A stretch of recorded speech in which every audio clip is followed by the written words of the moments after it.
పశ్చిమ గోదావరి జిల్లా ఆకువీటిలో జరిగిన డిజిటల్ అరెస్ట్ మోసం కేసును పోలీసులు విజయవంతంగా ఛేదించారు. వృద్ధులను లక్ష్యంగా చేసుకుని సైబర్ నేరాలకు పాల్పడుతున్న ఘటన మరోసారి బట్టబయలైంది.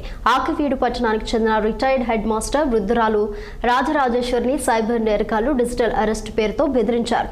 మీ ఆధార్ కార్డు దుర్వినియోగమైందని, అక్రమ లావాదేవీలు జరిగాయని చెబుతూ వాట్సాప్ కాల్ ద్వారా భయభ్రాంతులకు గురిచేసి 93,25,000 రూపాయలు కాజేశారు. బాధితురాలి 3 బ్యాంక్ ఖాతాల నుంచి నిందితులు 9 ఖాతాల్లోకి డబ్బులు బలవంతంగా బదిలీ చేయించుకున్నారు. బాధితురాలి ఫిర్యాదు మేరకు కేసు నమోదు చేసిన ఆకువీడు పోలీసులు విశాఖపట్నం, ముంబై, హైదరాబాద్ ప్రాంతాలకు చెందిన ఒక మహిళతో సహా 4 నిందితులను పోలీసులు అరెస్ట్ చేశారు.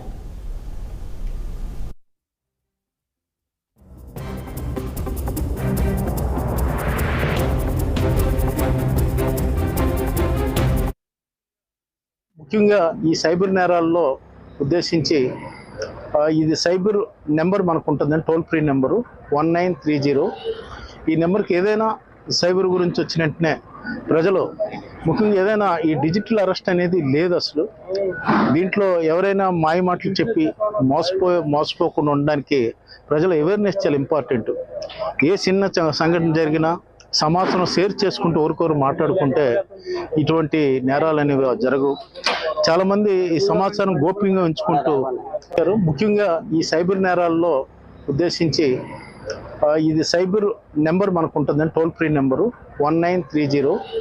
ఈ నెంబర్కి ఏదైనా సైబర్ గురించి వచ్చిన వెంటనే ప్రజలు ముఖ్యంగా ఏదైనా ఈ డిజిటల్ అరెస్ట్ అనేది లేదు. అసలు దీంట్లో ఎవరైనా మాయ మాటలు చెప్పి మోసపోకుండా ఉండడానికి ప్రజల అవేర్నెస్ చాలా ఇంపార్టెంట్.